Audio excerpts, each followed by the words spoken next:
The content you're about to hear may be graphic in nature.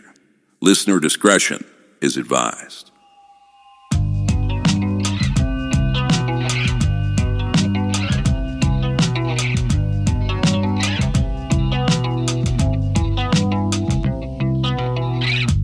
Oh, how I wonder what it's like to relax. See the sky down under. Hope my plans collapse. Oh, how I'm under the surface of my tears, falling down asunder the meaning of my years.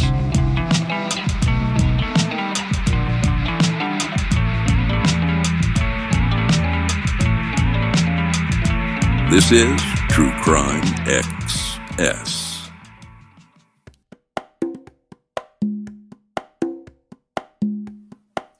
So this is part 2 of, I guess, a couple of episodes on Douglas Gretzler and Bill Steelman. And if you haven't listened to the first one, you'll be a little lost by this one. So I would go back and listen to that first.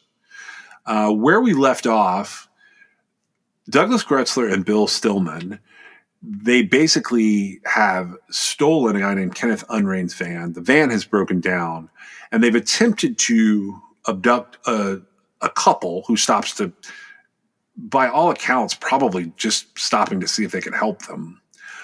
I don't see evidence that they were forced to stop, but I was going to say it's just as possible that they, somehow jumped in front of the car. I don't know. Right. End up stopped. So they ultimately have no vehicle. They end up stealing a brown Ford sedan from a parking lot in Mountain View. But to James Fulkerson's credit, he says, I don't have much say in this, but please don't hurt Eileen. And when he does this, it throws everything off. They put them in the trunk. They drive around for an hour, but they end up releasing them in Mountain View. And they've stolen a new car, and they're going to get away that way instead of whatever they were planning on doing with this couple of teens. So they didn't take their car? No, it's a different car. Oh, okay. They steal a brown Ford sedan because they don't want to be linked to that. But then when they steal this new car, I had said they panicked, and you said you weren't sure if it would be panic or not. Did you want to go further with that? Not yet. I can sort of point it out as we go, but okay. Well, maybe panic is overstating it. But what they start to realize is that the path they've taken, where they have Marcia, they had this woman, Catherine, that Marcia was in love with. They have this kid who drove them back to the people whose van they stole, and they essentially abducted them, named Robert Robbins. And they start to worry that Robert Robbins and Catherine Mistides could ultimately link them to the disappearance of Kenneth Unrain and Michael Adshade, who they definitely stabbed and killed. So then they've got the problem of these two kids they let go in Mountain View are probably going to report them to the police. And so I think they started talking that through, right? Yeah, they're talking it through, and they're deciding that the best way to not get caught for the crime that they've committed is to go back and commit more crime to cover up the crimes they're concerned about. Right. And I don't know. To me, I'm not sure that is as much panicking as it is just bad critical thinking skills. Well, because, they had a thought that they thought all the way through. It was just kind of a dumb one. Right. They're headed back to Arizona, trying to figure out what they're going to do. So everything we just talked about took place on October 20th. By October 21st, they've got this new brown Ford car. They're headed back to Arizona. And when they get close to Monterey Bay, they pick up a hitchhiker. This is an 18-year-old kid named Stephen Allen Loughran. And he says, hey, I'll go to Arizona with you. And he says that he'll purchase gasoline along the way. So the three of them go back to the trailer park where Catherine was living. And Bill is told, hey, Marcia, she went back to Denver. So they introduce Stephen Loughran as their friend from California. And the five of them, so Douglas, Bill, and Stephen, Catherine, and then Robbins, they start taking drugs, drinking and smoking. By the early morning hours of October the 23rd, Bill is annoyed at Catherine and has no idea what Marcia saw in Catherine. All the topics are weird topics like white magic and astrology and reincarnation. And he just is decided this is nuts. He also can't stand Stephen Loughran at this point because apparently Stephen Loughran would only talk about sports. So by the afternoon of October the 23rd, Catherine goes to work at the Playful Kitten massage parlor and Robbins drives her. So when this ends up happening, Bill gets in a fight with Stephen. Now, Stephen is big compared to Bill Stillman. He's about 6'1", he's over 180 pounds, and Loughran kicks his ass. So in response to this, Bill gets the stolen shotgun out and a sleeping bag. He orders the teenager out of the apartment, and Douglas is following them. And the three of them go out to Superstition Mountains. So Superstition Mountains is this range of mountains that kind of surrounds the east side of Phoenix. And it's a pretty popular area that you would go if you lived in Phoenix and wanted to get away or go do something out in nature. When they get there, Bill orders Stephen Loughran out of the car, tells him to hand over his wallet, and then to get inside the sleeping bag. Once Stephen gets inside the sleeping bag, Bill shoots him in the head with a shotgun. And Bill and Douglas go back to the trailer park. And according to Douglas, nobody asked about what happened to Stephen. So they spend the night there, and on the afternoon of October 24th, Bill has now convinced Douglas that they need to kill Robert Robbins. So this is because they believe this kid is going to connect them to Kenneth and Michael's disappearance, but also because it's weird how he lives with this woman, Catherine, and is at her beck and call. And they worry that if he gets suspicious, he'll turn him in. So they decide that when Catherine goes to work, they're going to kill Robbins. And according to Douglas's long-form interviews, after the sun goes down, he strangles Robbins from behind with an electrical cord as the teenager comes into the trailer. They then shoot him once in the head to make sure he's dead, and they hide his corpse underneath a mattress in his bedroom. They realize they have to go pick Catherine up now. So they go to the Playful Kitten, and Bill picks up Catherine. And he says that Robbins is going to be out of town for a few days. And they drive back. The following morning, so now we're to October 25th, the three of them drive in Robbins' Chevy convertible. And the comment that is made to Bill is that Catherine is really glad that Ken and Bob are, quote, out of her life, and that she needs to do some coke that afternoon prior to conducting a reading that will direct her future. So Bill attempts to persuade Catherine to go to work at the massage parlor, the Playful Kitten. She refuses. And that puts a kink in Bill and Douglas's plan, because Bill and Doug, as opposed to Ken and Bob, their plan was they were going to get rid of Robert Robbins' body that night. So accordingly, plans change, and shortly after sundown, again, Bill is watching as Catherine is conducting a seance at this little private altar she's got going on. And he shoots her in the head from behind. So it definitely determined her future. It definitely determined her future. Their bodies will not be discovered for another couple of days on October 28th.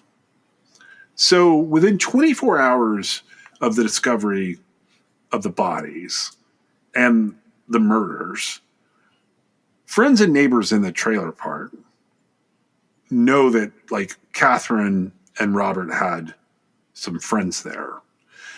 And while they're being interviewed by police, local residents tell investigators that two men named Bill and Doug had recently been staying in the trailer, and that they had left the trailer's residence, and they had left the trailer in the early hours of October 26th, and that they also remembered a young girl named Marcia from Denver who had been staying in the trailer until about a week prior to this.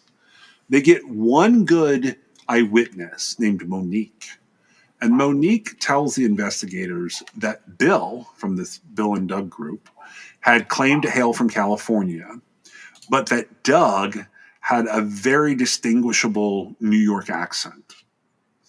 Both of them had been talking about traveling to San Francisco.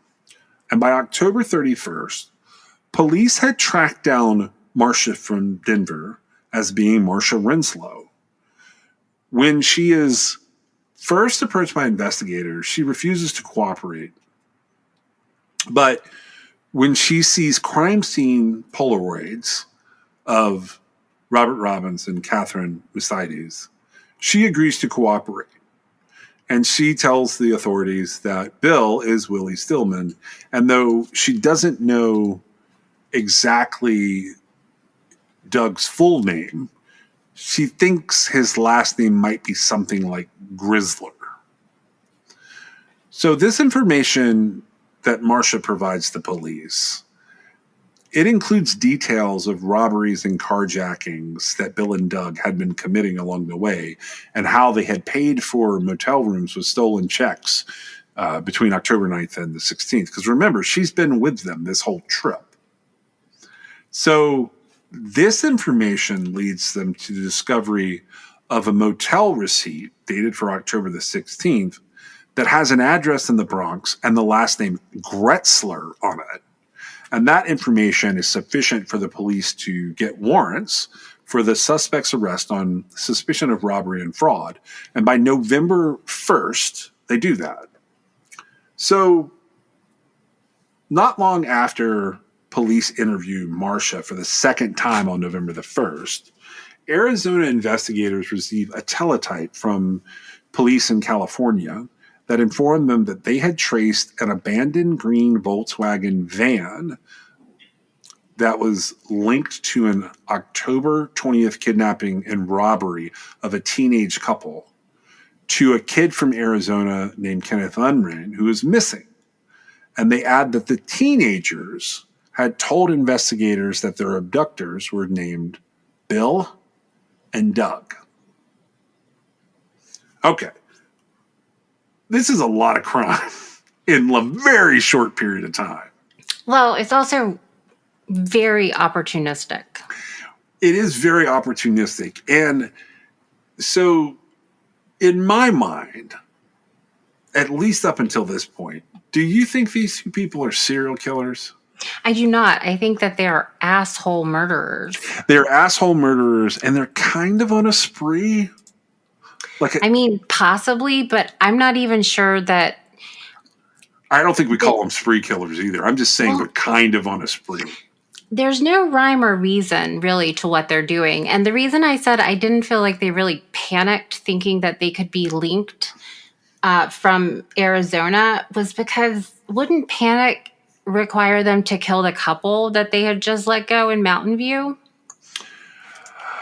Oh, that's a good point. I mean, something about that.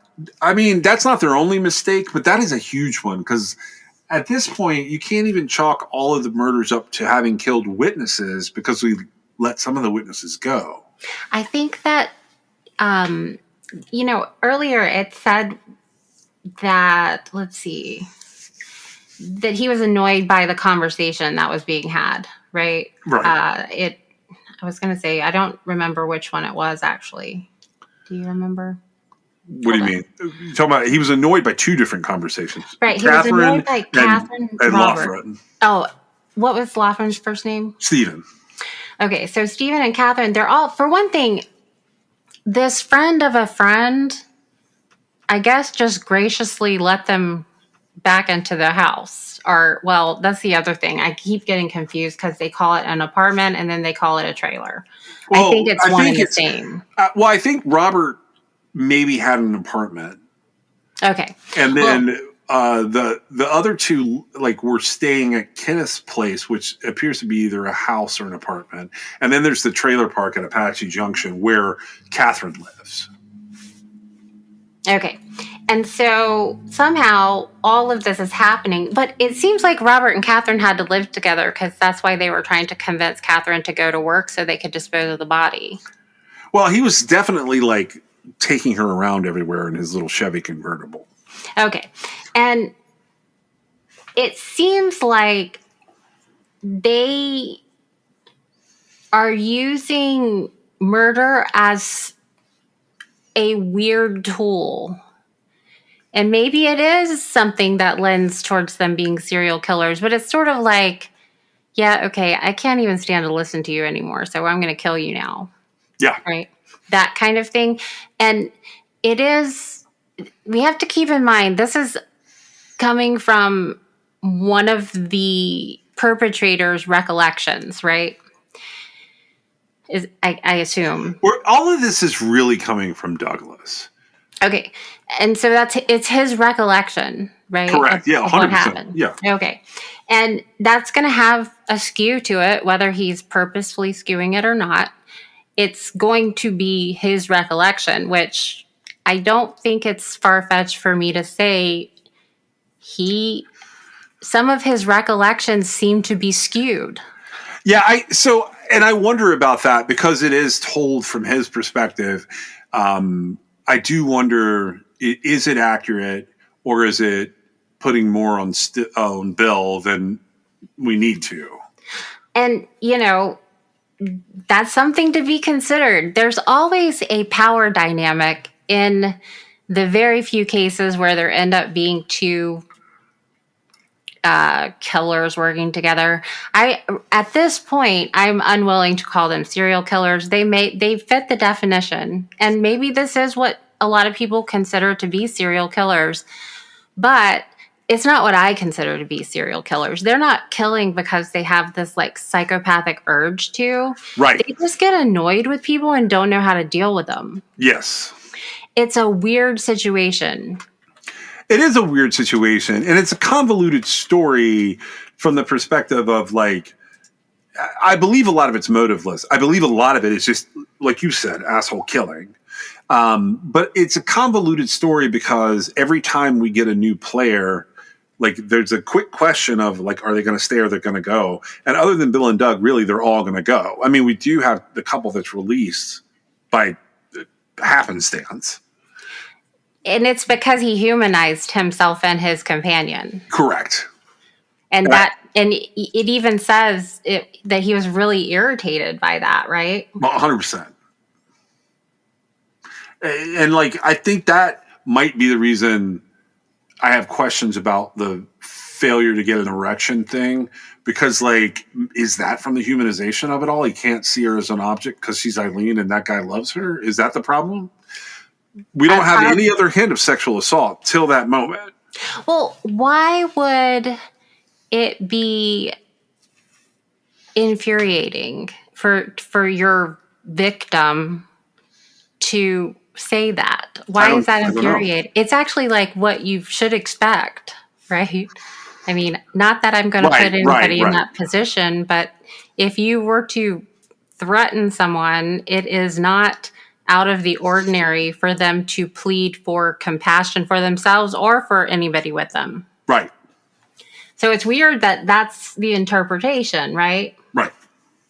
It is. I mean, this is, I make no beef. This is going to be a very strange story. So we leave after Catherine's death, and like the police know who Bill and Doug are essentially. But when they leave, they take Robert Robbins' Chevy convertible.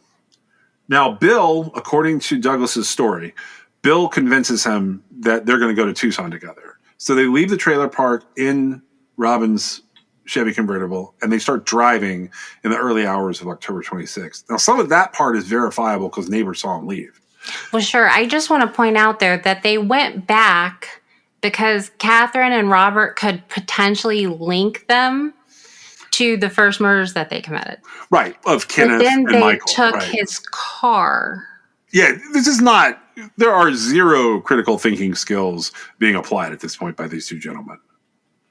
Neither one of them is smart enough to get the other out of the trouble they're about to get in. Does that make sense? Yes, agree 100%. So they end up abandoning the car on Van Buren Street. Van Buren Street's an odd section of road. It goes through multiple cities in Arizona. They then travel to Tucson by bus. And the way they get their bus tickets is with money they stole from Catherine. So they end up arriving in Tucson on October the 27th. There's a cheap boarding room house on 4th Avenue. They're going to stay there for a couple of nights, specifically till November the 1st. They become acquainted with a young woman named Joanne McPeak. And Joanne is the younger sister of Susan Harlan, who owns the house. Now, for whatever reason, by the evening of November the 1st, Bill and Doug decide they're going to steal a car. They're going to steal a car and flee Tucson. And shortly after they began hitchhiking, which is close to the University of Arizona, this is a very large school in Arizona. I think it's the first that was established out there. They approach a Dodge Charger driven by a 19-year-old named Gilbert Rodriguez Sierra. He slows his vehicle down at a stoplight, and Bill thanks him for stopping, saying, "We need a car. We need a ride. We need your car." So then they, at gunpoint, of course, they force Gilbert Sierra into the back of the car because, why would you let him out? And they have this whole conversation with him that's probably pretty similar to the conversation they had with the two teenagers they let go. Bill tells this bizarre story about being a hitman on the run and having just wasted a cop. Now, nobody knows if Sierra believes anything that Doug or Bill is saying. He's simply staring kind of blankly. And according to Douglas's story, he says something to them, but in Spanish. So at this point, Bill gets mad. He forces Gilbert into the trunk of the car, and they end up going back to where Joanne McPeak lives. Now, she lives there with a guy named Michael Marsh. They had been there earlier doing some drugs, and Joanne and Michael were convinced to accompany the two of them to purchase some harder drugs. And the story that Bill tells is apparently that we've got a guy in the trunk and he's a narc. So Joanne says, that's crazy. We don't believe you. Bill goes through the glove box for identification before shouting to the rear, "Hey, your name Gilbert?" And Gilbert responds, "Yeah." Bill then asks Michael how to get to the desert, saying, "I got to kill this son of a bitch." Shortly after this, they take everybody out to an area called Gates Pass, which is a deserted canyon. They take them out to Gates Pass, and there's a deserted canyon nearby. Apparently, Bill drags Gilbert out of the trunk of the car. They force him to take off his shirt, and then they order him to his knees, and Bill accuses him of being a pig or a narc, and he attempts to shoot him twice. On each occasion, the pistol misfires as he had the firearm covered with a T-shirt, probably for sound. And as Sierra tries to run away, as Gilbert tries to run away, Bill removes the t-shirt and shoots him once in the back, which causes him to collapse to his knees. He falls down on a cactus, like a prickly pear cactus, according to Douglas. And he then rolls down into a ravine, and Bill chases him down the ravine, and he shoots Gilbert in the face and then in the temple at close range. And Douglas says that he was just laughing at this. He says that then Joanne, Michael, Bill, and Doug, they get into the car and they go into Tucson and they get some amphetamines from a local drug dealer. And then they go to this drug den and do the drugs. There they encounter a teenager named Donald Scott. The next day, Bill and Doug are going to wipe down Gilbert's vehicle, and they abandon the vehicle in a parking lot. It's going to be about 12 hours from the time they leave him before Gilbert's body is found, and he is not going to be formally identified for a couple of days. In fact, he's going to be identified on November the 5th. By then, more nonsense has gone on. On November the 3rd, a young student named Vincent Armstrong, he sees Bill and Doug hitchhiking out close to the site of where Gilbert had been abducted. He stops to offer them a ride. And shortly after he does this, Bill presses a gun into his torso, tells him to keep on driving. And Vincent Armstrong panics. So when Vincent Armstrong begins panicking, Bill punches him and orders him to pull over close to an intersection. And he uses the gun to get Vincent into the passenger seat of his own car. And Douglas is going to drive. So shortly after Douglas takes over, Vincent Armstrong is going to throw himself head first out of the car to the pavement. He's going to be bruised. His glasses are broken, and he gets a bunch of abrasions. And Douglas performs a U-turn and turns back around towards him. And Vincent Armstrong goes over a wall on the side of the road, and he runs to the grounds of a nearby church. And Bill and Doug speed off. Dude saved himself. Broke his glasses, probably didn't feel great, but gets away. And he gets to the home of an acquaintance, and he reports his ordeal to the Tucson Police Department. And they actually recover his broken glasses at the location of his escape. He is able to assist police in creating some of those identikit drawings, they're like the facial composites that are made of parts that already exist. Do you know what I'm talking about? Yes, I know exactly what you're talking about. It's almost like those old sticker books you could get as a child. Right. So after Vincent gets out of the car and saves himself, Bill and Doug just drive around in circles in Tucson until they drive by a condominium that's over close to Vine Street. They observe a 28-year-old named Michael Sandberg washing his Datsun car. Now, Bill gets out and he threatens Michael Sandberg with his gun, and they force him to take him to his condominium where his 32-year-old wife, Patricia Sandberg, encounters them as she is preparing food in the kitchen. Douglas presses a knife to her neck as Bill informs the couple they're going to be hostages until after dark, and at that point, they're going to be left unharmed. At Michael Sandberg's request, Patricia was given a Valium to help ease her nerves. She then prepared a sandwich for Douglas before Bill decided the two should adjust their appearances. So Douglas dyes his blonde hair brown, and Bill shaves off his mustache and attempts to disguise a black eye he had gotten with cosmetics from Patricia's vanity.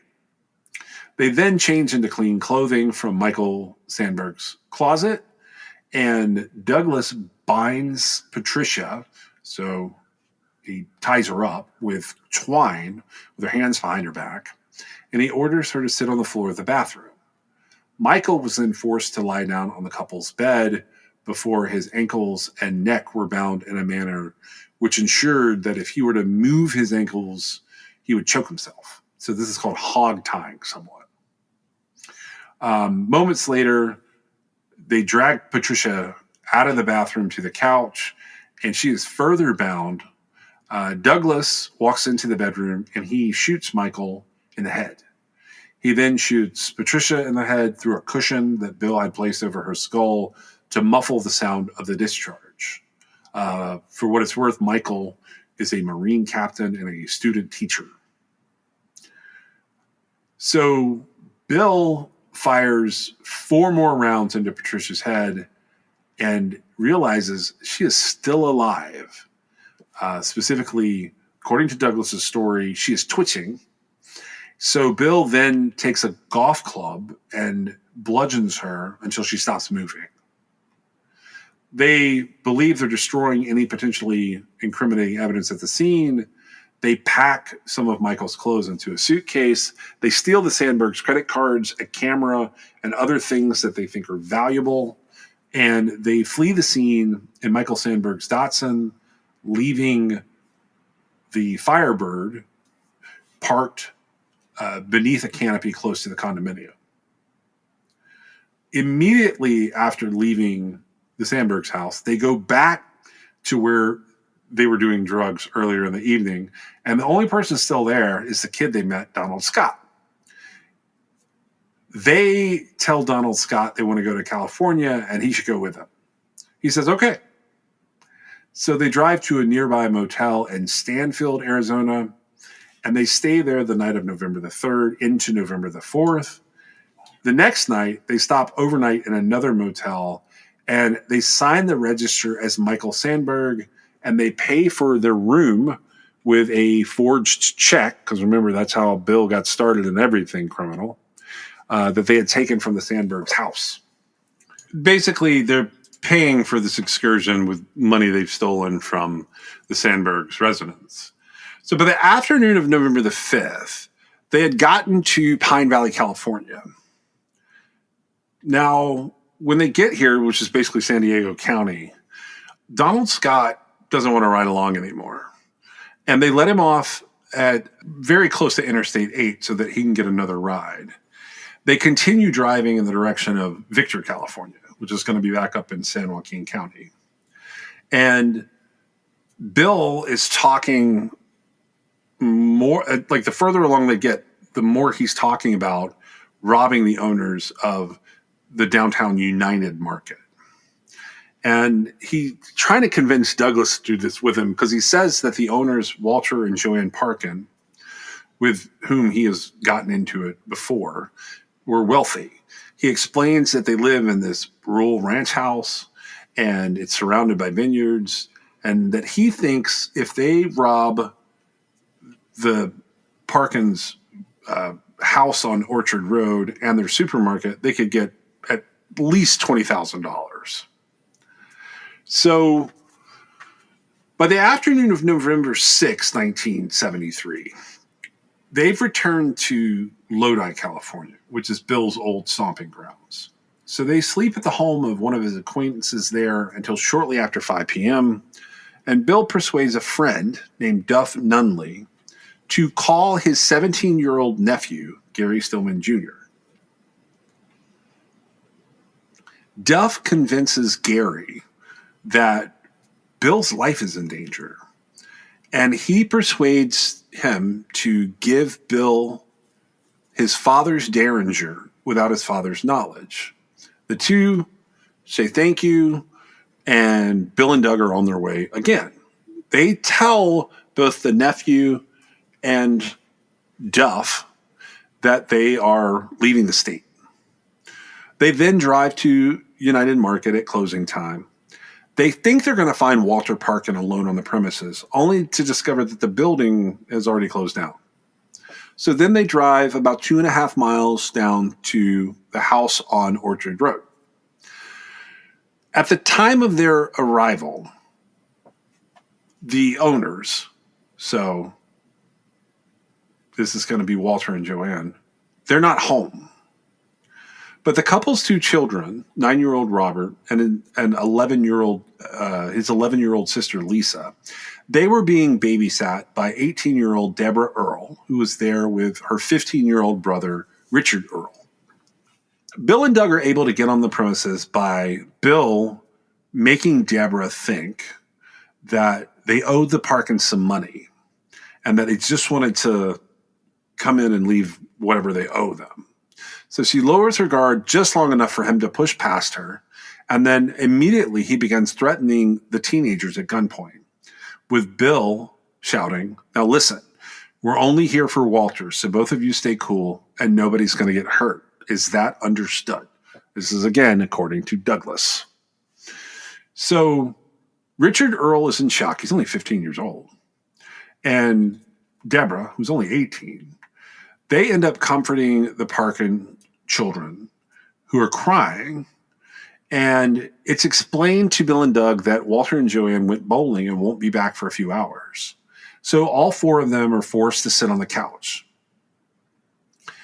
Prior to Bill and Doug coming into the house, Deborah Earl had telephoned her father telling her what was going on, and he comes over to the Parkins home. So he's going to be held at gunpoint, and Deborah is now feeling terrible.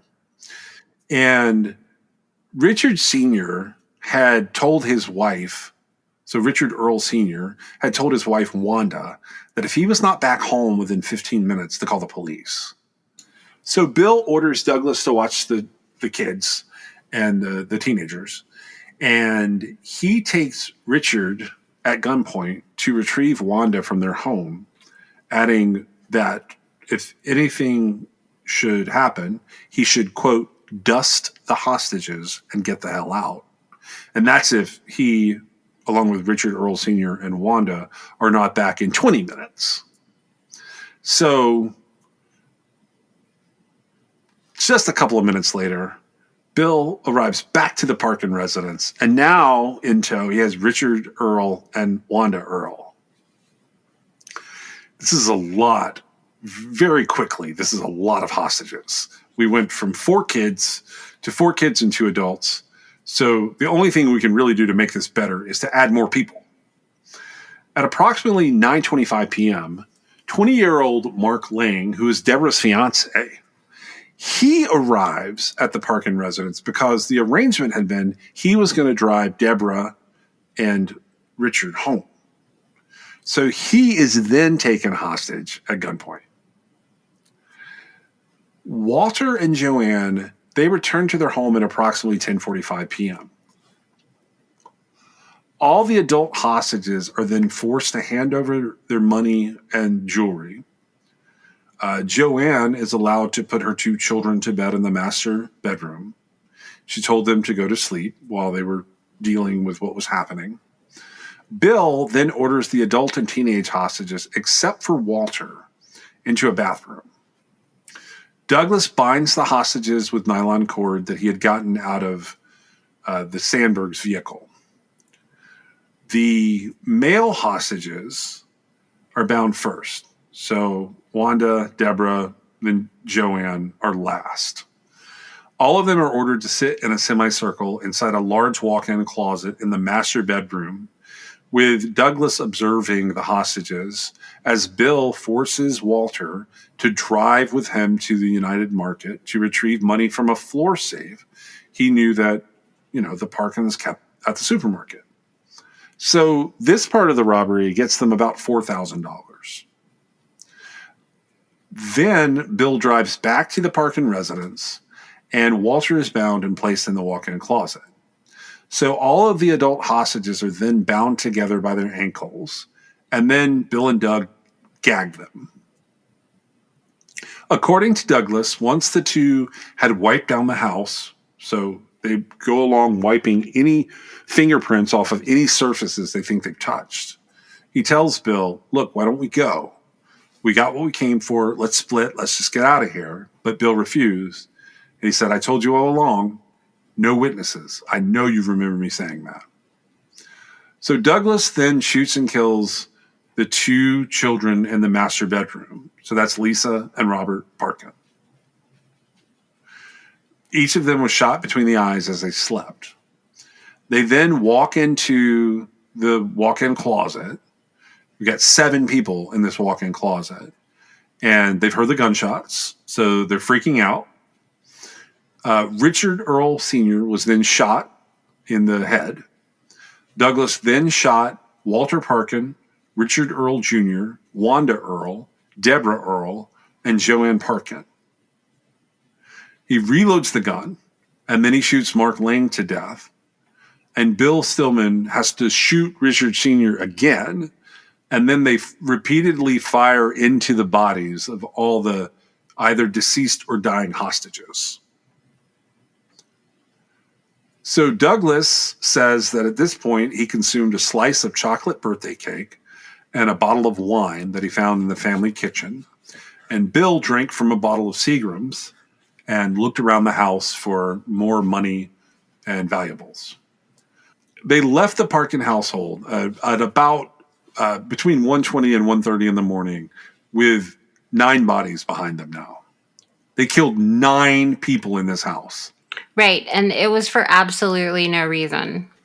I mean, Money. they wanted money. They but wanted money. There was nothing particular about who they wanted to get the money from, except that because of his history there, Bill thought that they could net up to $20,000 in this situation, right? Right, yeah. And it just so happened that you've got the 2 young kids, the 2 siblings babysitting, the responsible babysitter seeing something going on and calling her dad, getting the dad and the mom involved, and Right. then the boyfriend of the babysitter showing up, and then finally the parents who they were initially trying to rob show up. That's how that all played out, which is absolutely crazy. Now, this type of thing, it's getting into more of the like psychotic, like crazy pants killing, right? This is definitely a mass murder. Oh, yeah, no question. It's just, it wasn't like they weren't going in to kill that many people. If they could have just got, like, if just the parents had been home and they could have gotten the money, they just would have killed the parents, right? So this was just it was like a circumstantial killing, I guess. I'm not trying to downplay the victims dying because it was very serious and it's awful. It's just where their minds, the killer's mindsets were, right? Yeah. They weren't getting thrilled out of this. They were clearly killing witnesses. It was almost like sort of at the end, which again, this is a recollection, but it was almost sort of like, don't forget, we have to kill the witnesses, right? Yeah. And so it was almost like their deaths were an afterthought. Yeah. Yeah. This is so many dead people, and this is so terrible. It's really what gets them on my radar.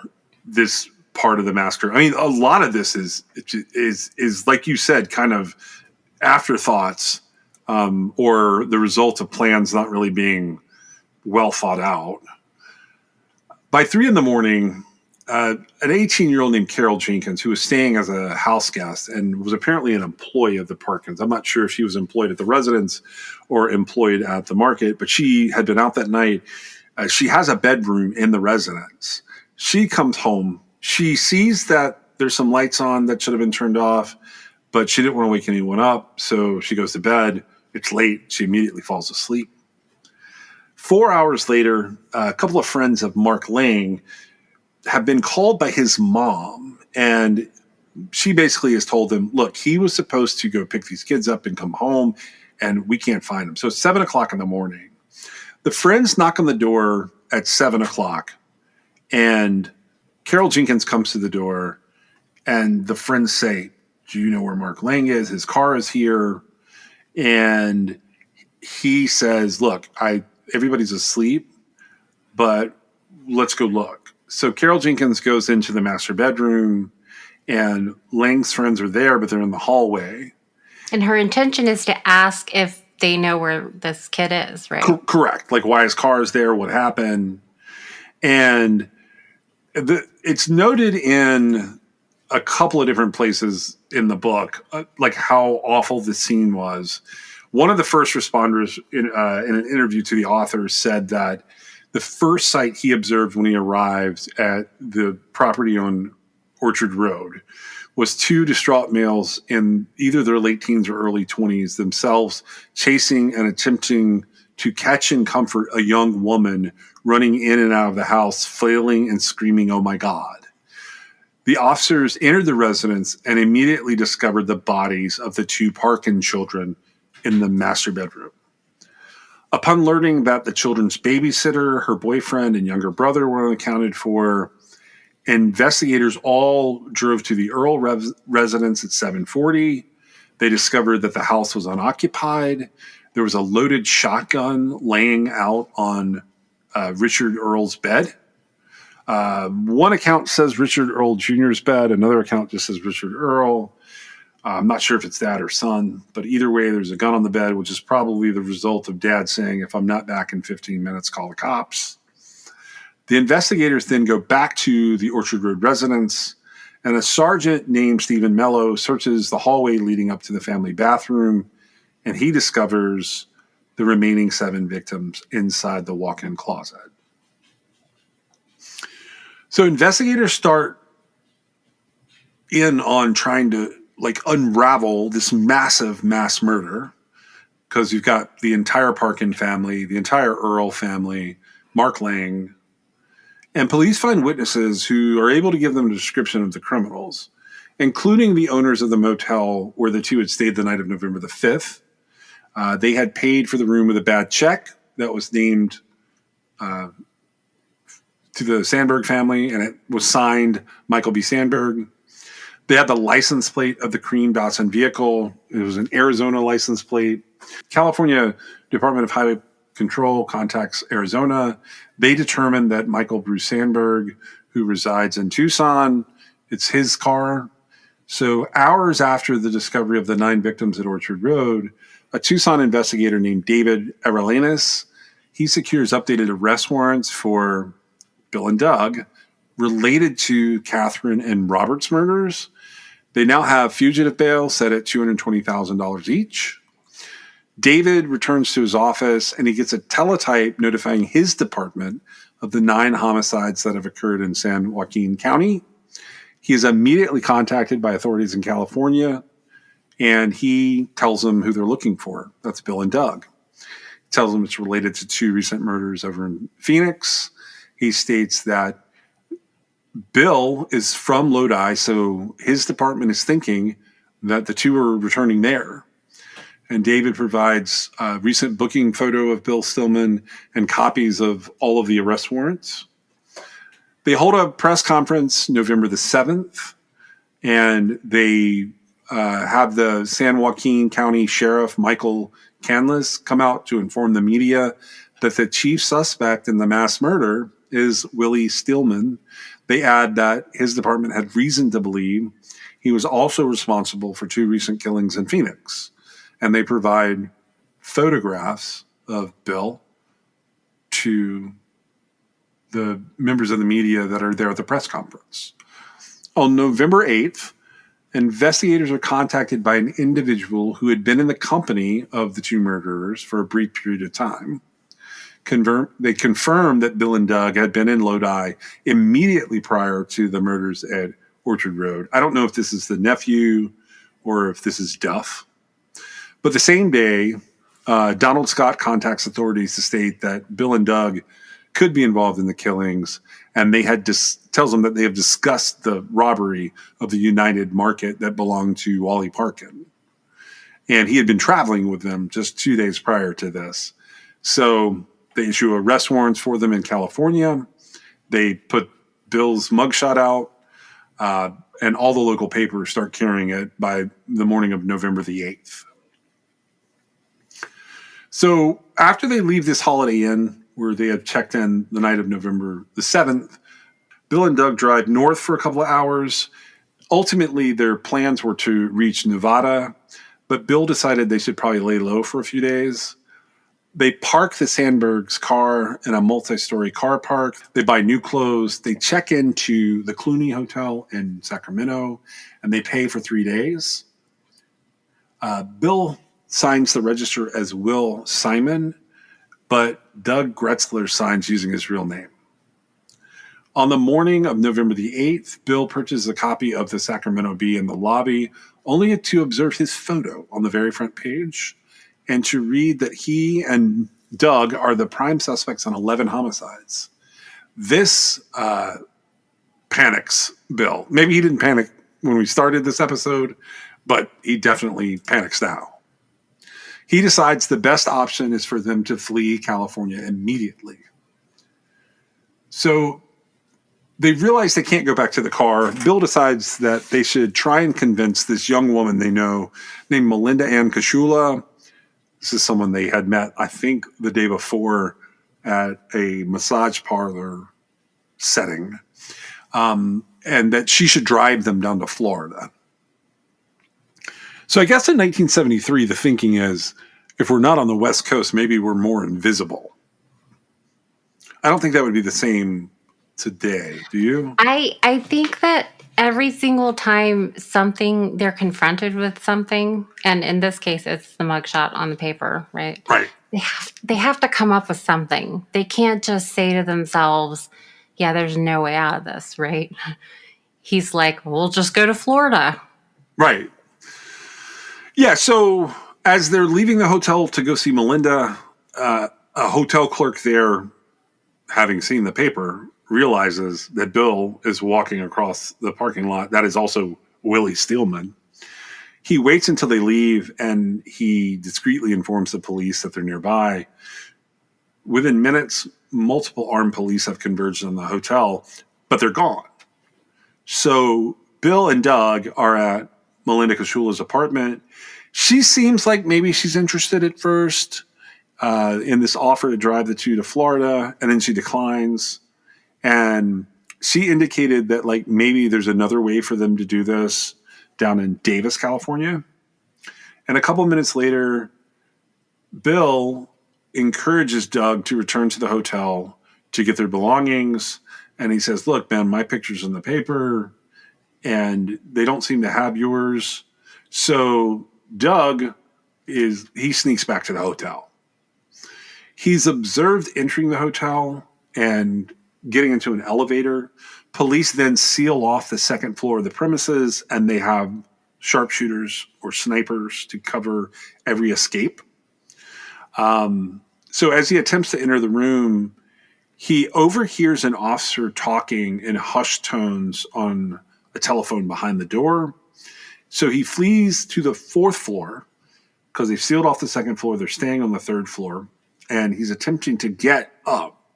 He conceals the Derringer in a little portal above a doorway, but then he goes down to the second floor and he puts his hands up, and he just basically waits for his arrest.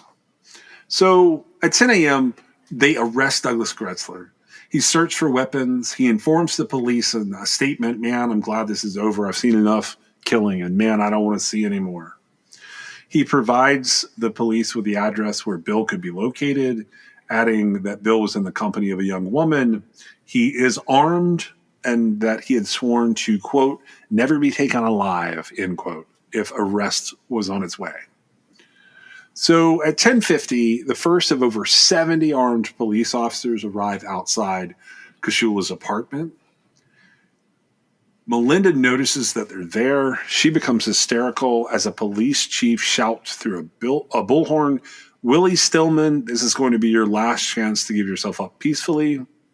Now, Stillman hears this message, but he initially refused to surrender.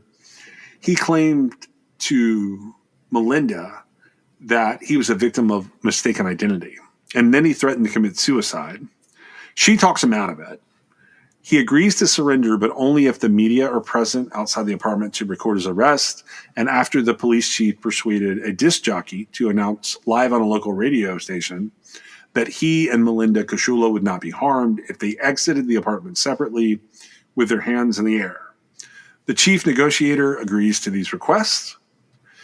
2 minutes after the terms of the Steelmen are broadcast across the airwaves, the police fire a single tear gas canister into the apartment as Melinda argued with Bill to honor his promise to surrender. In response, Bill shouted his intentions to surrender, but only after Kashula had been allowed to safely exit her apartment. The two exit the apartment separately after Kashula tossed Bill's gun onto the lawn. Bill was immediately handcuffed and manacled and placed in a police car, shouting, "Guess I'm going back to Stockton. I guess I'm going back to Stockton." So the money they had stolen is discovered in various places in their possession at the time of their arrest. It is traced back to Walter Parkin. In addition, Douglas was found to have the door key to the Sandbergs' front door on his key ring. I think that's just because he had the car keys, but I'm not 100% sure on that. They search the hotel room, and the police find that the two had multiple firearms cartridges, including a Smith & Wesson .38 caliber revolver that they were able to link to numerous homicides in this massive amount of death that's occurred, as they say. They find the Sandbergs' checkbook. They find multiple stolen identification cards. They find a lot of physical and circumstantial evidence that link the two to various crimes very recently in Arizona and California, kind of all along this little journey we've been taking. They find discarded shell casings along a highway. They turn out to, they say, be forensically proven to have been discharged by the firearm in his possession at the time of his arrest. I think it just mean they match. Like what was at the bullets that were at the scene and the gun that was on his person. They locate the Sandbergs' vehicle. They discover bloodstained boots. They discover jeans. They discover a brown grocery sack full of wallets and purses and credit cards and driver's license and jewelry, most of which belong to the people that have been murdered in the mass murder of 9 people at the Parkin residence. And I think that's enough for this episode. This is a lot, right? It's so much. I think that's enough for this episode because it's only going to get more interesting as these two are arraigned and are starting to face trial. You have any specific stuff to comment on how this went down and how they're arrested? No, I don't. What were you going to say there? No, but what? Well, I was just going to say that it's interesting how it ended up happening. We don't know. Gretzler said, "I'm so glad this is over with," right? Yeah. And Steelman was like, "I guess I'm going back." Yep. And I guess Stockton was jail, right? Or prison or whatever. Yeah. Is that right? And they had a very different reaction, right? Well, I mean, maybe not different, but like it was interesting how they reacted. It tells me a lot. And to me, I think it supports sort of the theory that I've always had that like when there are multiple perpetrators in this type of serial mass type murders, usually one of them's steering the boat. Right. I don't know. Is that the best way to put that? One of them is in charge. Gretzler makes it seem like he was along for the ride, but he was glad the ride was now over. Right. And I will qualify everything that you just said with a lot of how we get here and the story that we have about all of this. It comes from Douglas Gretzler. And it doesn't seem like he was concerned at all about talking. Not at first, no. Special consideration was given to True Crime Excess by LabRottiCreations.com. If you have a moment in your favorite app, please go on and give us a review or a 5-star rating. It helps us get noticed in the crowd. This is True Crime XS. fall like the stars. I break things like guitars. Thick skin, no scars. We're in trouble, we took it too far.